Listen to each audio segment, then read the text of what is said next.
তুই ডিম খেতে ভালোবাসিস, তাই তোর জন্য 4টে ডিম নিয়ে আসলাম। আমি ডিম খেতে ভালোবাসি, তোকে কে বললো? তুই ডিম খেতে ভালোবাসিস আর আমি জানবো না?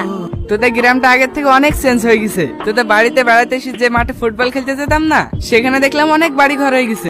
সবকিছু চেঞ্জ হয়নি, কিছু কিছু জিনিস আগের মতোই আছে। মানে? ও কিছু না। রোহন, এখন কত থাকছো তো? না মামি, বিকালে চলে যাব। না না, তোমার এখন যাওয়া হবে না, কালকে সাথীকে দেখতে আসবে। আমাকে দেখতে আসবে? হ্যাঁ।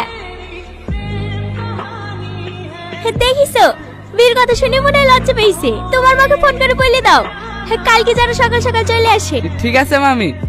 ছেলের তো মেয়ে পছন্দ আর আপনাদের ছেলে পছন্দ, তাহলে বিয়ের দিনখান ঠিক করে ফেলা হোক নাকি? হ্যাঁ হ্যাঁ। ঘটক মশাই, দিনটা একটু তাড়াতাড়ি করেন। বাবা আবার এই মাসের মধ্যেই লন্ডনে চলে যাবে। লন্ডনে চলে যাবে?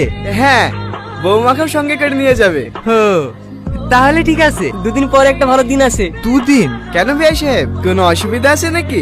অসুবিধা বলতে গেলে আমার তো একটাই মেয়ে, পিঠা একটু ধুমধাম করে দেওয়ার ইচ্ছা ছিল। ও অসুবিধা নাই, মাঝখানে তো 2টো দিন আছে, ম্যানেজ হয়ে যাবে। তাহলে ওই দিনটাই ফাইনাল করা যাক নাকি? হ্যাঁ, ওই দিনটাই করেন। ঘটক মশাই, তাহলে ওই দিনটাই হইলো।